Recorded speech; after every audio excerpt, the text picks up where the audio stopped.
Fala pessoal, tudo bem com vocês? Estamos começando o nosso programa Resenha de Mercado. Seja muito bem-vindo, pessoal, ao nosso programa. Bora falar de economia, bora falar de mercado, bora falar daquilo que vem fazendo preço hoje no nosso mercado e nos últimos dias aí para preparar você, investidor, né? Você, empresário, você, né, que é CLT também, mas que investe no mercado financeiro ou que quer aprender a investir. Bora nos preparar e ver as notícias que nós temos no mercado nos últimos dias. Pessoal, Ibovespa bem movimentado, mercado americano também super movimentado, mercado europeu, a gente tem notícia da guerra, a gente tem bastante coisa para falar para vocês no programa de hoje. E se liga só, pessoal, não deixe de seguir as redes sociais aqui da rádio. Se você quer ser nosso patrocinador, você pode entrar em contato com o comercial da rádio, ou você pode entrar em contato com o comercial do Resenha de Mercado pelo nosso WhatsApp 45 30 37 24 33, 45 30 37 24 33. Pessoal, nós estamos em todas as redes sociais. Programa saindo agora inédito aqui e toda segunda-feira às 19 horas nos nossos canais, no Spotify e no YouTube, saindo o programa na íntegra. Lá você pode rever, pode compartilhar e também toda semana saindo stories aqui na rádio, né? Cortes nosso, enfim, as nossas participações. Fica ligado aqui na programação da rádio e as nossas redes sociais, Resenha de Mercado JF. Nós estamos em todas as redes sociais, nos acompanhem lá, que tem bastante notícia para vocês. Tá bom, pessoal? Vamos lá, vamos falar um pouquinho de mercado, vamos falar um pouquinho do que vem acontecendo aqui. Como sempre, toda semana eu gosto de passar para vocês aqui como que o mercado está performando, passando pelos indicadores aqui, né? Para quem está escutando pela rádio, não vai ver. Quem vê depois o nosso programa ou estiver vendo pelo canal do YouTube, vai ver os indicadores que eu vou passando aqui, mas a gente vai comentando com vocês. Tá bom, pessoal? Vamos lá, vamos falar um pouquinho aqui, ó, de Ibovespa. Performance do Ibovespa nos últimos 5 dias. 2,9 de crescimento aí nos últimos 5 dias, tá, pessoal? Uma rentabilidade bem interessante aqui. O Ibovespa chegou a bater aí 188 mil pontos, né? Foi o recorde máximo aí nos últimos 5 dias, 685 mil pontos. E nos últimos dias aí, uma alta de 2,91. O mercado devolvendo um pouquinho aí de toda aquela tensão da guerra. Pessoal, a gente brinca que o mercado tá operando muito mais notícia do que gráfico, né? Geralmente a gente tende a operar mais gráfico do que notícia, mas o mercado tá operando muito mais notícia agora por causa da guerra, né, pessoal? E aí, só para vocês terem uma ideia, no mês, aí, no acumulado do mês, Ibovespa com uma alta aí de 1,45, né? E no acumulado do ano, uma alta ainda de 17,14. Nós tivemos uma notícia aí na semana passada do Donald Trump aí, a gente achava, né? Tinha burburinho aí de que eles estariam negociando aí um cessar da guerra. Depois ele veio aí com um discurso mais duro, acabou falando que não, que ele ia aumentar, enfim. A gente vive nessa gangorra aí, o mercado perde bastante, o mercado volta a subir bastante. Mas, pessoal, para quem é investidor de longo prazo, né, para quem é um investidor realmente de buy hold, a gente está vendo tudo isso como oportunidade. A gente vai falar um pouquinho depois para vocês. Eu recebo bastante pergunta do pessoal lá na nossa comunidade, o pessoal mandando no Instagram também para mim, perguntando o que eu estou fazendo com a minha carteira agora, né? Pessoal, e aí o que acontece? Eu não estou fazendo nada de muito diferente na minha carteira de longo prazo. Eu estou fazendo mais ou menos aquilo que eu fazia, como eu falei para vocês. Às vezes eu atraso um pouquinho o aporte, 4, 5 dias, né? Tô olhando algumas ações que, se caírem bastante, fica interessante para comprar, mas não tô fazendo nada de muito diferente daquilo que eu venho fazendo, enfim, em todo meus 15 anos aí de investidor, tá bom? Vamos falar um pouquinho do SP500. SP500 também aí nos últimos dias, uma alta aí de 2,61, né? No mês acumula uma queda de quase 5% e no ano, né, pessoal, uma queda aí de 3,84. Lembrando, tá, pessoal, que o SP500, se você pegar a diferença do dólar, a queda que a gente está batendo do dólar e a alta que teve agora do dólar, se você pegar, você vai ver que o SP500 até subiu um pouquinho, tá? O índice em relação ao começo do ano. Se você for fazer uma comparação entre real e dólar ali. E aí tem uma outra coisa bem interessante, né? Você pega o índice do SP500, que é o país que está em guerra, e está no ano aí com uma queda só de 3,84. Pessoal, o que está acontecendo? O mercado está ignorando muita coisa, né? O mercado está ignorando guerra, está ignorando muita coisa aí. E a gente continua assim, otimista para os investimentos nos Estados Unidos. A gente sabe que os Estados Unidos, o país está passando por uma crise também, o petróleo também, por mais que os Estados Unidos seja o maior produtor hoje de petróleo do planeta, sim, isso afeta os Estados Unidos também, por mais, né, que o pessoal, a gente viu muita notícia assim em relação ao Estreito de Hormuz, né, que os Estados Unidos não depende do Estreito de Hormuz, os outros países que briguem lá, nós temos produção própria aqui, então quem vai ser mais prejudicado no final das contas vão ser os outros países, vai ser a China. E aí, pessoal, a gente tem que tomar muito cuidado com essa ideia. Por quê? Porque os Estados Unidos dependem muito da China. A China é um país que exporta deflação para o mundo, né? A China consegue exportar deflação para o mundo. Então, se a China não for bem, o resto do mundo não vai bem também, tá? Inclusive os Estados Unidos e principalmente o Brasil. Por quê? Porque a China é o nosso maior parceiro comercial, é o nosso maior cliente hoje. Então, pessoal, a gente tem que tomar muito cuidado do que é o mercado e do que é conversa de político, porque o político no final do dia, ele não está preocupado com o país dele, ele não está preocupado com a economia, ele está preocupado com ele, tá? Ele está preocupado com ele. Aqui no Brasil, nos Estados Unidos, seja onde for. Por isso que a gente, você investidor, você empresário, você precisa aprender a investir o teu patrimônio também. Além de ganhar, você tem que aprender a investir para você multiplicar. E se você quiser saber como faz isso, entre em contato com a gente para você entrar na nossa comunidade. 45 30 37 24 33 é a comunidade do Resenha de Mercado. Tá bom, pessoal? Vamos falar um pouquinho aqui do dólar. O dólar nos últimos 5 dias aí, uma queda de quase 2%, fechando os últimos 5 dias aí a 5,16. No mês, tá? Acumula uma queda de 1,33 e no acumulado do ano uma queda de quase 7%, aí realmente o dólar arrefecendo. Vamos falar um pouquinho agora de Bitcoin também, né, pessoal?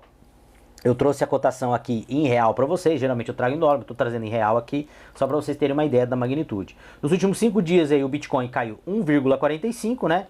No mês a gente tem uma queda aí de 2,42 e no ano uma queda de 28%. Lembrando que o Bitcoin, o ano passado, o Bitcoin, o ano passado, ele teve uma alta bem expressiva e agora começa a devolver bastante coisa, tá bom, pessoal? Então esses foram os nossos indicadores aí da semana.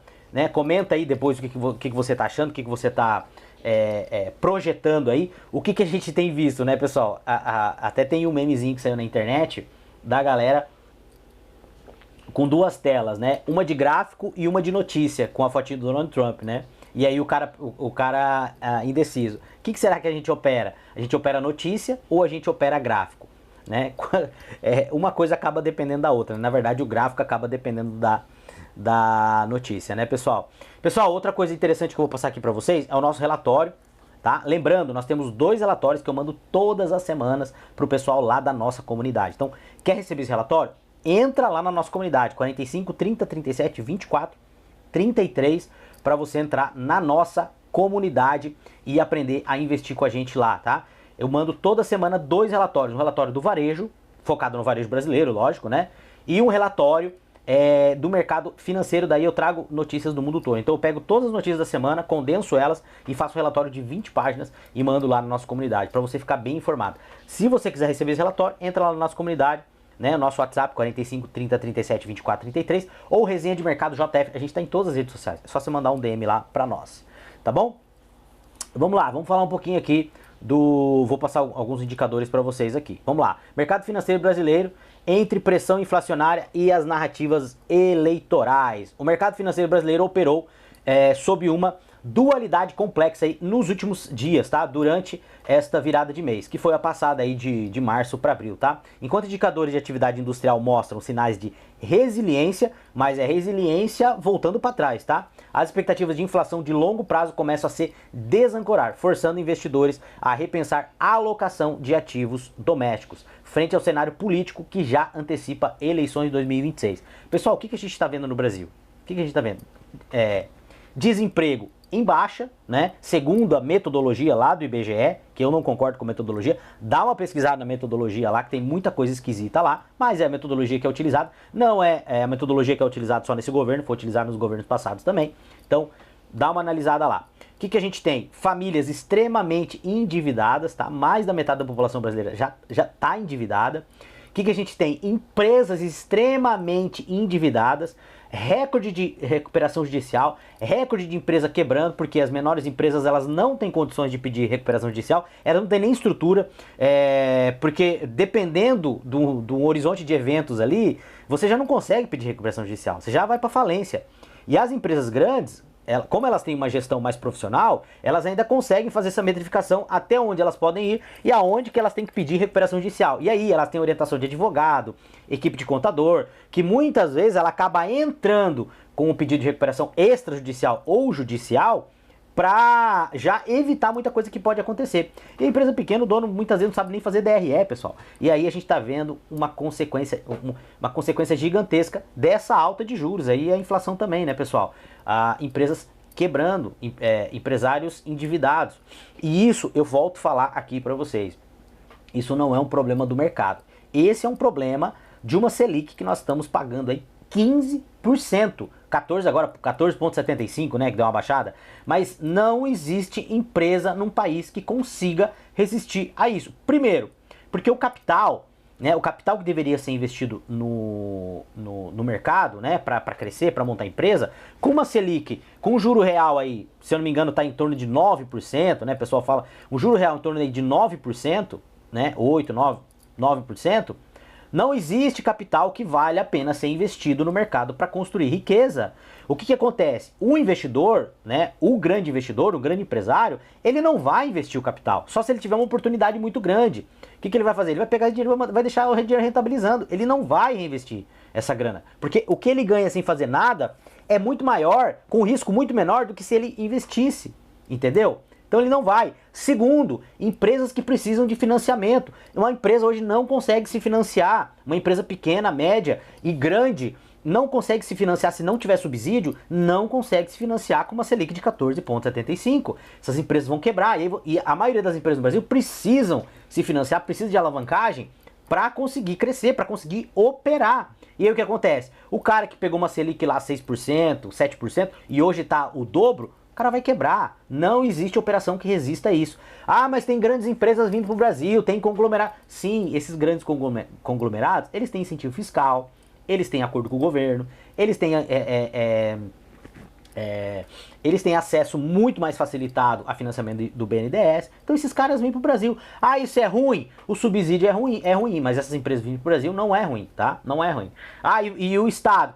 Eu acho que o Estado não deveria se meter. O Estado não deveria se meter nisso. O Estado não deveria ter BNDES, entendeu? Não deveria ter subsídio. Mas o governo, ele vai taxando tanto, ele vai criando tanta coisa, que ele mesmo precisa criar essas anomalias, esse subsídio, para as empresas poderem operar, porque senão as empresas não conseguem operar também. Todo mundo fala muito subsídio de agro. Ah, porque o agro tem muito subsídio. O agro não tem muito subsídio, né? Ah, mas a indústria de carro tem que ter subsídio. Por que a indústria tem que ter subsídio? Porque senão não vem do Brasil. Por quê? Porque os caras fazem conta. Os caras fazem conta. E quem cria essa anomalia? É o próprio sistema econômico que o governo coloca para nós. Volto a falar, é o sistema que está aí, não é esse governo, são todos os governos, são todos, né? Eu sempre gosto de frisar isso aqui, porque a nossa intenção aqui é falar de investimento, não é meter pau no governo, né? Ah, mas você concorda com esse governo? Não, eu não concordo com esse governo, eu não votei nesse governo, eu voto no governo de direita, eu sou conservador, já falei isso pra vocês, mas o intuito aqui não é falar de governo, a gente tem que falar, porque o intuito nosso aqui é falar de mercado financeiro. Política a gente fala em outros programas, né, aqui da rádio, o pessoal vai falar de política. Mas a gente tem que citar o governo em relação a isso. E aí eu falo que o que vem acontecendo poderia ser mudado por esse governo, mas esse governo não muda porque o sistema sempre foi assim, né? Aí eu falo de vocês aquilo que eu sempre falo aqui no programa, do problema da estrutura. Nós temos um problema estrutural da nossa política, tá, pessoal? Enfim, sempre acabo devagando e falando muito aqui para vocês, tá? Desancorar de expectativas. IPCA 2026 subiu para 4,31. Se eu não me engano, eles estavam falando de 3,8, né? Alguns dias atrás. A estimativa dos últimos 5 dias já é de 4,47, tá? Encostados no teto da meta. Já falei pra vocês, né, que é 4,50, que é ridículo isso aí. Itaúsa e a arbitragem ali no NEV dela, tá? A Goldman Sachs indica cobertura alvo de 16,9 e desconto 19% sobre o seu patrimônio líquido, tá? Então, aí tá a Goldman Sachs falando aí que a Itaúsa tem um gap aí de alta aí de 19%, tá bom? Prêmio de risco eleitoral, Morgan Stanley precifica dois cenários. O bull case, né, que é o mercado de troca de governo com uma alta de 46%, e um bear case aí com uma não troca de governo com uma queda aí de 42%, tá? Vamos ver o que mais que a gente tem aqui. Pessoal, olha só, relatório Focus, tá? Desancoragem das expectativas. IPCA mediana, tá? 2026, 4,31, 2027, 3,84 e 2028, 3,57. E aí eles estão falando de Selic aí 2026 a 12,50. Eu não acredito, se a guerra se prolongar com o barril de petróleo nesse valor, eu não acredito, tá? 2027, 10,50 e 2028, 10%. Gente, ainda é um caminhão de juros. Ainda é um caminhão. Você imagina a gente até 2028 para a Selic chegar a 10, que ainda são 2 dígitos, pessoal. É muita coisa. E por que isso está acontecendo? Volto a falar, estrutura, é estrutura. Por que a gente tem que pagar tudo isso de juro para financiar o Estado? Porque o Estado está extremamente endividado. E pode falar o que quiser, pode trazer economista, pode trazer quem você quiser aqui. Mas você veja bem, porque é especulação. Então, meu filho, não paga os 15%, então vamos ver se o governo vai conseguir se financiar. Não adianta, cara, não adianta. Leão come carne. Se você está negociando e o cara der mole para você, você vai tentar negociar com ele pagando o menos possível. E o mercado exige isso do Brasil, porque o Brasil é um país que troca de governo, troca o rumo do país, né? Vive de voo de galinha. Então, para emprestar, meu amigo, eles vão cobrar um monte. Mas o Brasil não pode comparar igual a empresa. Brasil não faz... empresa não imprime dinheiro. Brasil imprime dinheiro. Quem disse que o Brasil imprime dinheiro? Quem disse? Gente, isso é uma mentira. Nenhum país pode imprimir dinheiro. Quando o país está imprimindo dinheiro, na verdade, ele está criando dívida. Alguém vai ter que pagar isso lá na frente. Então, se o Brasil tem o poder de imprimir dinheiro, por que o Brasil faz dívida? Por que vende título? Simplesmente imprime dinheiro e paga os outros. Porque isso não funciona. Todo país... Os Estados Unidos, quando ele está imprimindo dólar lá, quando ele imprimiu lá na pandemia, o que os Estados Unidos estava fazendo? Estava imprimindo dívida. Porque quando o governo imprime dinheiro, ele está imprimindo dívida. Alguém vai ter que pagar. Quando ele lança título, que ele poderia não fazer isso, era só imprimir dinheiro, ele está imprimindo dívida. Alguém vai ter que pagar. Ou isso vai vir em forma de inflação, né? Vai desvalorizar a moeda, ou isso vai vir em recessão. Não tem jeito, tá bom? Petróleo saltou de 70 dólares para mais de 100 dólares no conflito. A gente teve aí, né, pessoal? A gente teve aí, falando em barril de petróleo lá no Oriente, lá, mais de 200 dólares o barril, né? Eficiência de holdings no mercado de capitais. Itaúsa tornou-se a principal destaque de análise fundamentalista após Goldman Sachs iniciar sua cobertura no dia 1º de abril. Então, se você tem ação da Itaúsa, fica ligado aí, tá? Com recomendação de compra com alvo de R$16,90. A tese central baseia-se na redução do desconto sobre o valor do patrimônio líquido, tá? O NEV, atualmente em 19,1. Vamos lá, o potencial de redução e até 7 pontos percentuais com a reforma tributária do PIS e da COFINS, tá? Isso aqui eu acabei não me aprofundando, mas eu vou ler um pouquinho, vou trazer isso aí lá na nossa comunidade, tá? Dividend yield projetado para 2026, 8,5, superando os 7,3 estimados aí do investimento direto no YouTube 4. Eu tenho Itaúsa e eu tenho YouTube 4 também, tá, pessoal? E você pensa assim, mas... Nossa, olha só, pagando 8,5 de dividendo, meu Deus, a Selic tá pagando 15. Pois é, só que ela tá te pagando 8,5 sobre o valor da ação dela. Agora você pega o teu dividendo on cost, que é o teu dividendo pelo a tua média de aquisição. Se a ação hoje, eu não sei quanto tá a ação da Itaúsa, acho que tá 30 e alguma coisa. Você imagina quem comprou essa ação por R$20, quem comprou pela metade. Esse dividendo yield, ele é o dobro tá? Ele é o dobro. E a ação vem performando e performando muito. Lembrando, tá, pessoal? Maior ROI do planeta em empresas de banco é aqui no Brasil, tá? Vamos lá, tem bastante mais notícias aqui, pessoal. O relatório aqui tem 20 páginas, tá? Eu não vou passar todas para vocês aqui, porque é muita coisa, Então, quer receber o relatório? Entra lá na nossa comunidade que você vai receber esse relatório e vai receber também o nosso relatório do varejo, que é esse aqui que eu vou passar agora aqui para vocês, tá? Nosso relatório do varejo também tem 20 páginas. Vamos lá. Formação bruta de capital fixo, investimentos no mercado de trabalho, tá? Teve um avanço aí de 3,2, o nível de investimento na economia brasileira, medido pela formação bruta de capital fixo, né, ou pela sigla FBCF, apresentou um avanço de 3,2 agora em janeiro, tá? Recuperando parte da retração observada no encerramento de 2025. E olha só que interessante, construção civil 3,5 de margem, tá? Máquinas e equipamentos 2,4 e outros ativos, tá, intangíveis como software teve aí uma alta de 5%. E aí, pessoal, o que pode ser isso aqui?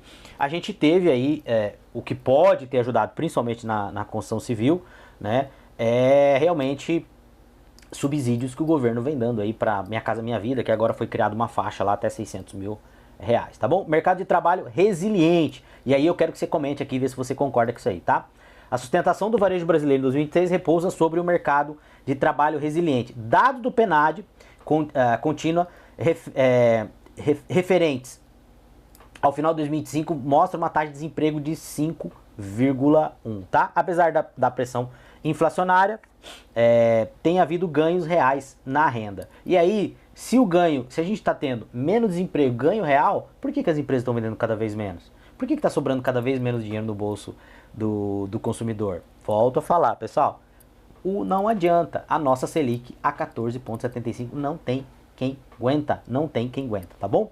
Vamos lá, vamos falar um pouquinho aqui do setor automotivo. Eu trago pouco aqui para vocês, né, pessoal? O mercado automotivo brasileiro viveu em março de 2026 um dos momentos mais transformadores na sua história recente. Olha só, a combinação de uma oferta diversificada de veículos elétricos, incentivos estaduais e manutenção e mudança na percepção do consumidor levou o setor a atingir um volume de vendas e marcos tecnológicos sem precedentes. E aí, você tem carro elétrico? Carro elétrico compensa? Você já revendeu o carro usado elétrico? Vamos lá. 257.801 veículos, total de emplacamento em março. Teve um salto aí de 46% em relação a fevereiro, frente março de 2025, tá? E aí na liderança, Fiat Strada, quase 17 mil unidades. E olha só que interessante aqui, pessoal, o BYD Dolphin Mini, que é aquele carro da BYD, que eu acho feio pra cacete aquele carro, tá? Pela primeira vez, um carro 100% elétrico entrou no top 10 de vendas gerais no Brasil, na nona posição com 7 mil emplacamentos. Eu tô vendo bastante esse carro aí nas ruas também, tá bom? Mais 65,5 de carros elétricos emplacados, tá? O crescimento do segmento no primeiro bimestre de 2026 atingiu 55.961 unidades, tá? A eletromobilidade deixou de ser nicho. E aí, você tá vendo? A gente tá vendo bastante carro elétrico aí no mercado. E olha só o ranking que interessante aqui, tá? Ranking automotivo de março. Primeiro lugar, Fiat Strada, 16 mil unidades. Segundo lugar, Volkswagen Polo, 11 mil unidades. Terceiro, Chevrolet Onix, 10 mil unidades. Quinto lugar, Volkswagen Tera, que é um carro novo aí da Volkswagen, né? 7.900 unidades. E em nono lugar, aí, o BYD Mini com 7.053 unidades. Pessoal, a gente tá vendo aí que tá pegando bem os carros elétricos aqui no Brasil. Comenta aí se você tem.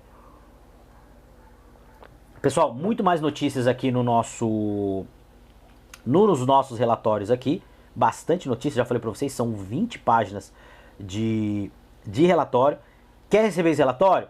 Entra lá na nossa comunidade para você receber o nosso relatório, né, do mercado financeiro. São 2 relatórios por semana, pessoal. E lá na nossa comunidade a gente tem aula, a gente tem um monte de coisa que a gente manda lá. Você vai aprender a investir do zero, tá bom? Entre em contato com a gente, o WhatsApp 45 30 37 24 33. Pessoal, vamos lá. Vamos falar um pouquinho das últimas notícias aqui do nosso mercado, né? Falar um pouquinho o que vem acontecendo aqui no nosso mercado brasileiro.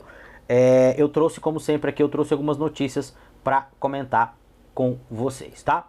Então vamos lá. Estatais federais registram um déficit recorde de 4,16 bilhões no primeiro bimestre, tá, pessoal? O resultado é o pior da série histórica que começou lá em 2002, tá? Crise dos Correios pressionam contas públicas. O Banco Central divulgou na terça-feira, dia 31, um déficit de 4,16 bilhões de reais nas nossas estatais. É isso mesmo, pessoal. 4,6. E só para vocês terem uma ideia, o ano passado, o déficit total foi de mais ou menos 9 bilhões. E a gente teve aqui só no primeiro bimestre, tá? Nos primeiros 2 meses. Isso aqui, pessoal, é a gente que vai ter que pagar. A conta não tem choro nem vela. E aí volta aquela história, pessoal. E aí, estatal, o governo passado vendeu estatal pelo faturamento de um mês. Dinheiro do BNDES, eu tava vendo uma reportagem, dinheiro do BNDES, do próprio Estado, é usado para comprar estatal. Vamos lá, primeira coisa. O Brasil não tem, nós não temos uma Constituição, nós não temos políticos maduros para administrar estatal no Brasil, tá? É só você olhar os números. Primeira coisa, eu não sou contra estatal, eu sou a favor de estatal. Mas o Brasil não tem condição de ter estatal. Segundo ponto, mas você, eu vi um cara da esquerda ontem falando, mas é um absurdo, me fala uma estatal que foi vendida aí que não foi usado o dinheiro do próprio Estado para comprar estatal. Eu acho isso um absurdo também. O cara vai comprar estatal, ele usa dinheiro financiado pelo Estado para comprar a própria estatal que é do Estado. Ou seja, compra um negócio meu aqui que eu vou financiar para você. Isso é ridículo, eu também sou totalmente contra, não deveria ter, não deveria ter, não deveria ter. Agora deixa eu perguntar uma coisa para você. O que é pior? O Estado dá dinheiro. Veja, as duas coisas são ruins, mas o que é pior? O Estado dá dinheiro para uma empresa da iniciativa privada comprar aquela estatal, só que pagar, e aquela estatal gerar, muitas vezes, só de imposto, muito mais do que ela gerava antes, porque a maioria hoje, a maioria está gerando, a maioria que tá dando prejuízo. Se ela for privatizada, ela vai ter que dar lucro. E se ela dá prejuízo, o governo não recebe nada, a gente tem que pagar. E se ela for privatizada, ela vai ter que pagar imposto. Ou seja, do jeito que está hoje, é muito melhor ela ser estatizada, ela ser privatizada que ser estatizada. O prejuízo é muito menor. Certo?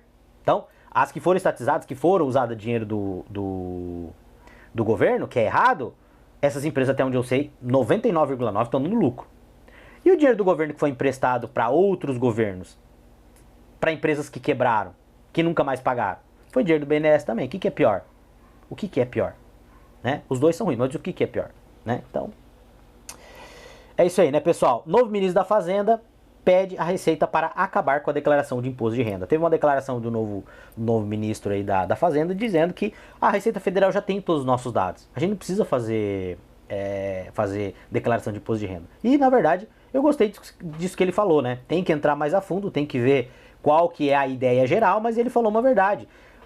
Gente, esquece isso aí, velho. Esquece esse negócio que, é só empresa, só é avisado acima de 15 mil. Pessoa física só é avisado com movimentação acima de 5 mil. Esquece, cara. Esquece. Hoje, com um clique, eles sabem de toda a tua vida. Esquece, o governo sabe de tudo. Se o governo quiser, ele rastreia tudo. E vai chegar uma hora que que ninguém vai conseguir sonegar nenhum centavo. E eu não tô aqui pregando sonegação. Sonegação é errado. Ninguém deve sonegar. Ninguém deve sonegar, tá? Mas vai chegar uma hora que isso aí não vai... Enfim, ninguém vai conseguir, tá? E o governo, ele já tem esses dados. Ele poderia facilitar a nossa vida, tá? E, inclusive, né, se você não informar um ganho seu no seu imposto de renda, que deveria ser informado, você está cometendo um crime. Agora, o governo, ele pode sim, muita coisa que ele usa o teu dinheiro, ele pode colocar sigilo, né? Então, você está pagando o teu funcionário e ele coloca sigilo, você não pode ter sigilo. Mas vamos lá, gasto do governo geral sobe 46% do PIB em 2025, maior nível em 16 anos. Então, vai vendo como estão acontecendo as coisas aí. E aí, segundo o FMI, né, segundo a métrica do FMI, a dívida brasileira, ela já passou de 91% do PIB, tá? tá bom? Segundo o FMI, que é usado no mundo todo. Banco Central amplia ouro nas reservas internacionais, pessoal. Não só o Banco Central brasileiro, mas todos os outros bancos centrais, eles têm comprado ouro, tá? Lembrando que o ouro, pessoal, ele é uma proteção, mas ele não tem rendimentos, né?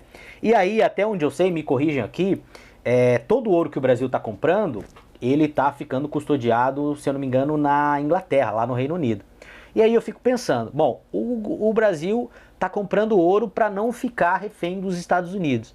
Mas aí o ouro que o Brasil está comprando está ficando lá na Inglaterra, que é aliada dos Estados Unidos. Aí qualquer coisa que acontecer, o que eles vão fazer? Eles vão confiscar o ouro.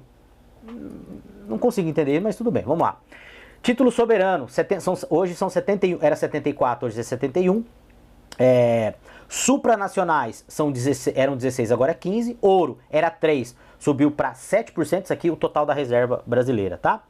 Outros ativos, ETFs e depósitos, eram 5 e aumentou 5,8 dólar, tá? Ativos distribuídos em seguintes moedas. Então, dólar era 76, agora é 72. Ouro era 3, foi para 7. Euro era 5, foi para 6. E yuan também subiu um pouquinho, era 4, era 5, né? Foi para 5, 4,8 foi para 5,90, tá bom, pessoal? Então, só para vocês entenderem. TikTok quer operar fintech de pagamentos no Brasil, diz a agência. Pessoal, é isso mesmo. O TikTok entrou com pedido no Banco Central para ser uma fintech, para poder fazer financiamento e também operar com moedas digitais aqui no Brasil. E aí, se você é empresário e você ainda não está sabendo o quanto o TikTok está crescendo, pessoal, o TikTok tem o potencial de ser um dos maiores e-commerce do Brasil. Se você ainda não está no TikTok, você precisa ir para o TikTok para você, porque daqui a pouco você vai ficar fora do mercado, tá? Principalmente se você tá no varejo, tá bom, pessoal?